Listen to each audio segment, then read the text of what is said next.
The most dangerous philosophies and ideologies, triggered by Luther's theological arguments on the freedom of the individual, began to emerge almost immediately in the form of isms, each of which denies some aspect of the Catholic faith.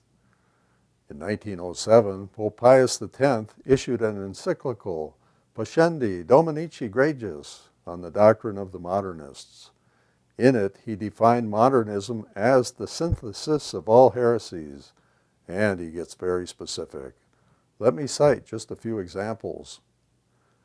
Anyone, including laity and priests, who hold modernist views should be regarded as the most pernicious or destructive of all the enemies of the Church, because they do great harm from within.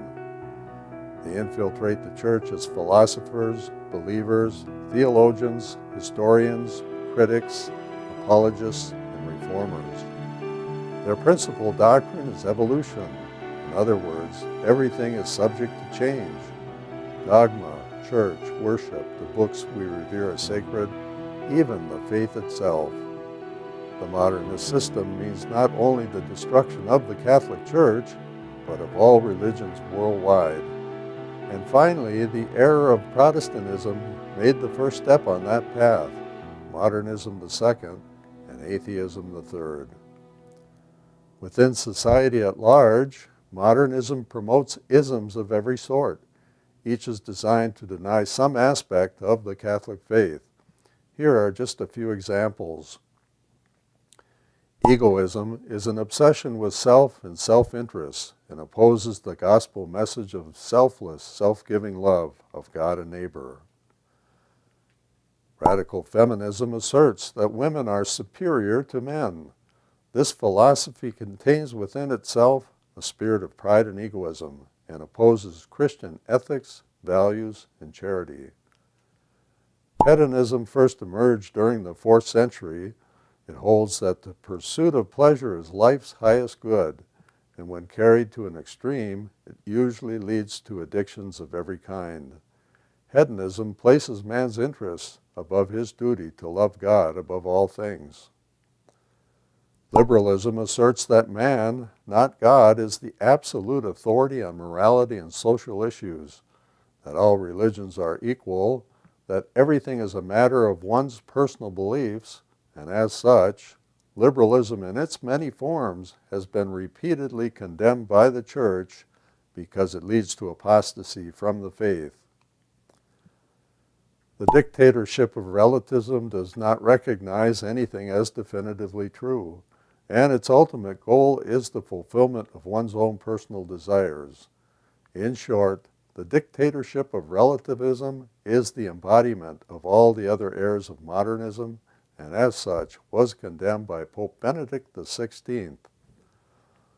So what are some signs of modernism in the Church today that are either approved or being proposed? Breaking with 4,000 years of biblical history and 2,000 years of Catholic tradition, teachings, and beliefs. Denying the divinity of Jesus and the authority of his teachings. Eliminating all moral absolutes and condemning the Bible as being intolerant. Allowing communion to divorced but remarried Catholics who have not obtained a declaration of nullity from their previous marriage. Ending priestly celibacy and ordaining women, priests and deacons. Abolishing the primacy of the Pope along with papal authority and his ex cathedra or infallible teachings. Decentralizing the Church and its teachings with greater autonomy for conferences of Catholic bishops. Promoting interreligious celebrations between Catholics and Protestants by changing the nature of the Mass and ultimately denying Jesus' real presence in the Eucharist. Allowing non-Catholic spouses to receive communion in the Catholic Church. Promoting the spirit of Vatican II, which promulgates false interpretations in the implementation of Vatican II documents. Redefining and minimizing belief in the sacraments. De-emphasizing belief in the devil, sin, purgatory, and similar things as being old-fashioned or medieval.